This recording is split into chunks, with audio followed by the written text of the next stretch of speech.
Good evening peeps, Liesl here again, and tonight I'm going to show you how we're going to stain the fingerboard and the neck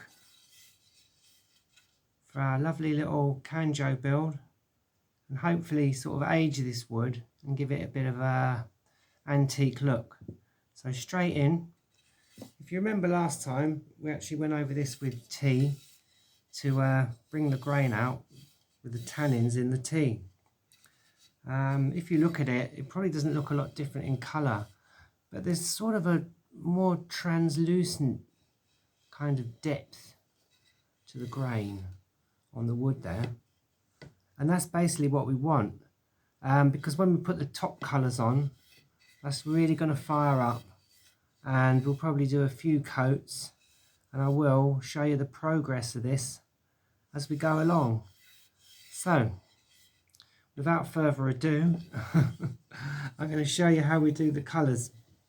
Right, as mentioned before, on the fingerboard, we want to give this a kind of a light, sort of a more blonde, something approaching walnut, although obviously the grain on walnut is very different to the grain on this piece of strip pine. But that's just where the sticker was on the back. I have sanded that. Why they put these horrible stickers on, I'll never know. But it doesn't matter, because that's going to stick downwards anyway, so you won't see that once we've sanded it again and basically attached it onto the neck. But enough from me, waffling again. So you will need a very old t-shirt. As you can see, I'm wearing an old t-shirt. Not only is it old, but it's also yellow, because we're going to be using this haldi powder, or turmeric, or curcumin, as you may know it. I think it's actually extract of curcumin. But we're going to be using this to apply the first coat of our nice yellow stain. And the most easy way to achieve that, all very ecological, is basically to put a little bit. I've put this in the bottom of a shot glass, because glass is the one thing that it won't permanently stain. And for the base, I'm just using good old coconut oil. So basically, I've got a little measuring spoon here. If you put in about this much coconut oil, just plonk it on top. And I've got this lovely wooden coffee stirrer from last time I was in Starbucks with my brother. These are great for mixing paint, for mixing stain, for applying glue on very small areas. So, you know, always save these if ever you come across them. And just literally go in and stir the coconut oil in. We do want quite a thick, pasty sort of consistency. So as you can see, that's just sort of gone to a bit of a powdery paste. Just keep stirring away, and it will kind of bind. I think we'll put a little bit more coconut oil in there, because it's still a little bit thick, and just keep stirring, and I think that's about it really, just so it goes a bit like putty really. And you see we've got this nice thick sort of gloopy turmeric and coconut oil, homemade, all natural ingredients, wood stain. Now really I should be wearing gloves, but unfortunately I haven't got any, because I used the last pair and I'd forgotten. So best thing to do, obviously you're going to need some pieces of old rag. So we've got these old bits of rag here, and I would just take some and actually sort of spread it onto the rag. You will notice I've got an old paint sheet here. Probably best to cover your trousers, your jeans, whatever you're wearing, just to make sure that you're not going to turn it a horrible colour. And we'll go straight in. So it's a rather horrible looking but very useful paste anyway. And if you just basically rub it up and down on the fingerboard. You can do it pretty random. It doesn't have to be, you know, completely sort of smooth and even, because as we add more colours, it will actually kind of enhance the grain and give it that bit of an aged look. So just up and down really, that's about it. You can see it's starting to show through there, quite a nice yellow colour. Let's go back in, get some more of that, and keep rubbing it on. Go most of the way up, and keep most of it off your hands. Go along the edges, up and down, and you can probably see that it's actually starting to pick the grain out. I'm not sure if it shows up very well on camera, but as you tilt it, you can sort of see the differences in the grain. Excuse me. So up and down we go. Flip it over, get some more of our paste, and just go the other way. And that ensures that we basically get a fairly even coat on there. Rub it in a little bit, go across the ends. You want to keep this quite dry, again, because you don't want to warp the wood. So you don't want it sort of soaking wet.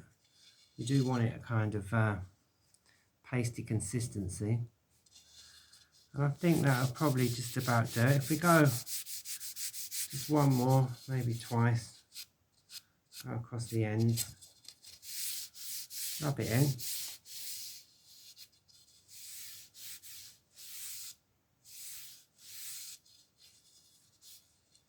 One more up the edge.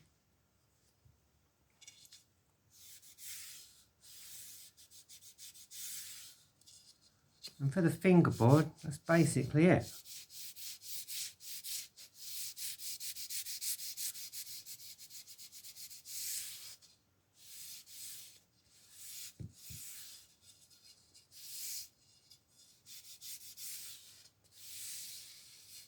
And as you can see, it's starting to fire up a nice sort of blonde colour.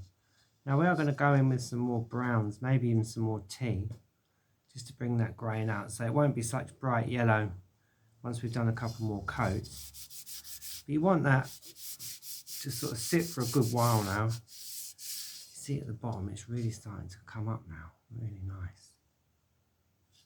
So basically, general rule, leave it overnight. A good 8 hours, and I always think the night time is the magical time when the woodworking fairies turn up and, you know, basically assist with your project while you sleep. So there you go. I think I'm just going to put a little bit more on this end. We've got plenty there. Also, if you keep it quite dry, it doesn't seem to stain your hands so much. I'll probably be going around with yellow fingers for a couple of days now. But it's really not that bad. But if you do get it on your clothes, it will stain. So, yeah, make sure you're wearing something old, and, you know, make sure you've got an old sheet down or something like that. Unless you're into yellow, in which case, don't worry, right? And that's the fingerboard. Like I say, we'll leave that overnight. That's the first coat, and we'll see how we go with that one. Next up is the neck. Now for this, we want a bit more of a mahogany colour, and basically the best way I found to do that is to use a very cheap and cheerful kind of like budget coffee, £1.25 or whatever it is from Marks and Spencer's. There you go, no advertising from me, but you know, this does the job, right? And I found this stuff to be brilliant. Me and Susie, we were laughing about this. Chicory. Now they sell this now in the health food shop, I think, as an alternative to coffee because it doesn't contain any caffeine. I remember in the 70s and 80s they used to sell this cheap coffee, but it was mixed with chicory. And I think that was just basically a way of like producing it quite cheaply. One thing I've found about this stuff is it does make brilliant wood stain. But one other thing I've discovered about it is for some reason it's incredibly sticky. Now I've actually added some water to this, I don't know if you can see really. So oops, she says, pouring it all over the sheet. There you go. Never mind. Accidents do happen. Thankfully that won't go through onto the carpet, right? It's an old rug in here anyway, so no need to worry. So if you take the chicory, diluted, the same thing, just go up and down the neck. You can see already that that's really bringing the grain through. And that is quite liquid, but we'll just put a coat on there. And on this one, we want to go all over really. So we'll keep on with that. Dip the rag back in the liquid. Give it a good squish. Go up and down again. Along the sides. Along the front.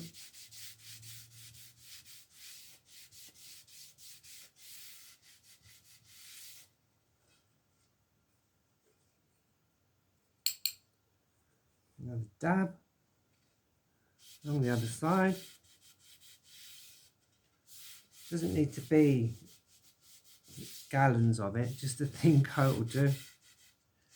It looks a bit grainy, but it won't once we've added the other colours. So if we just go up the back a little bit more, along the front and along the other side. And as before, just dab the ends a little bit. And this end.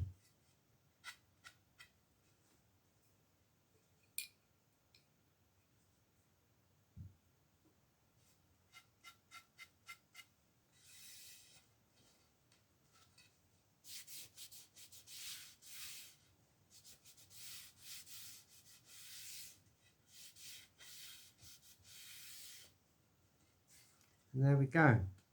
As I say, it looks a bit sort of messy, but that's just the first coat. So, having applied the nice sticky chicory, similar thing, we just add a little bit of the cheap coffee in there and a bit of coconut oil.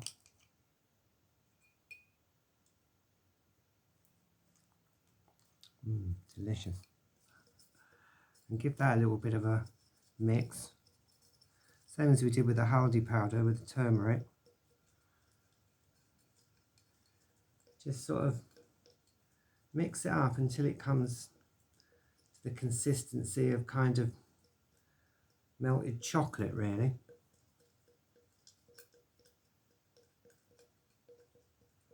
And there we go. You'll see we've got quite a thick paste in there. It looks pretty revolting, but no need to worry. If we scoop some of that out again, put it on the cloth. Now it's fine that you've still got some turmeric powder on there, because that yellow actually does help to bring out the colours and brighten them up a little bit. So just spread a bit on your rag really. And once more, go in up and down, as you can see, just that sort of way. On the sides, on the other side.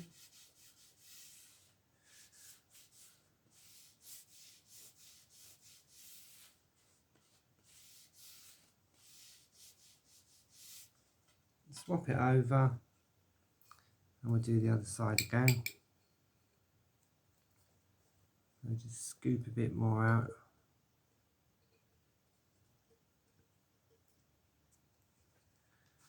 And you can actually dab it on like that if you wish. Makes it a bit easier, and we'll go along the back this time. Same again. Like I say, you don't have to be too consistent with this. You know, it's not about getting it all even and that. It's not like you're painting it. It's just literally dabbing it on. If it is a little bit wet, just sort of run over it with a dry rag, just so that the wood's not getting too wet on the ends. And we're basically there. I mean, that's just the first application. And once again, we'll leave it overnight for the woodwork fairies and see what lovely colours we come up with in the morning. Now, it might look a bit messy at this stage, but we will go in also with some fairly fine grit sandpaper and be sanding this at various stages. I will show you 1 or 2 stages, not all of them because it will be boring, but you kind of get the idea anyway. And yeah, to be honest, you know, I think it does, like, it goes with the natural grain. I think it's a lot nicer, personally, just my opinion, than using commercial wood stains. And as you can see, look, that's already starting to bring the grain out really nice. And that's thanks to the tea, really. Otherwise, it looks pretty flat. There's other ways you can do it. You can use bicarbonate of soda.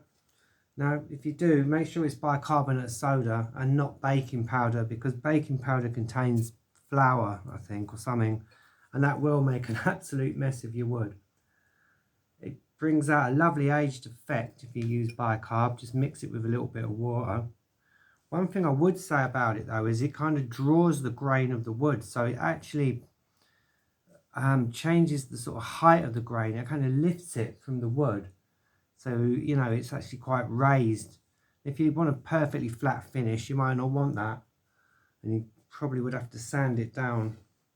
Perhaps I'll show you at a later date. But if you want a kind of raised grain effect, especially if you're adding colours like with ink or something like that, actually it comes up quite nice. And, you know, you can use this for kind of any kind of woodwork project that you're doing, really. So I think I'll just go in and put a little bit more on there.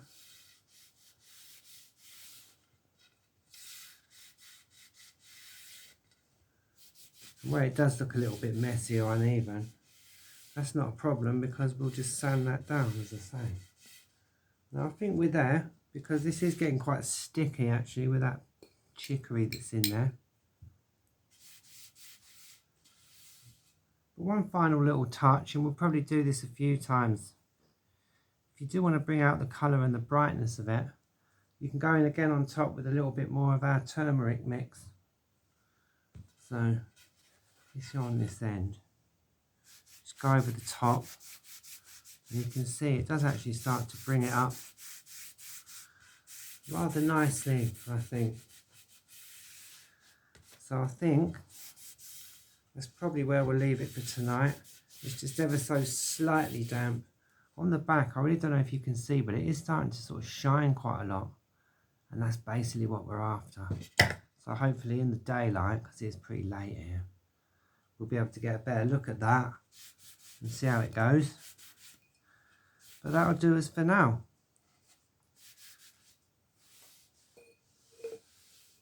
And there it is. And there's the first part of the process for staining our wood and aging that, giving it a bit of an antique look.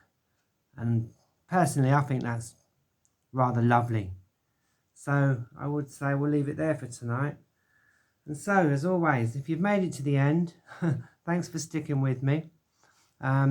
It's always a pleasure to show you these things. Whatever you're doing today or this evening or whatever time it is with you, as always, stay safe, do stay blessed, and most of all, keep building. Okay then peeps, bye for now then. Bye.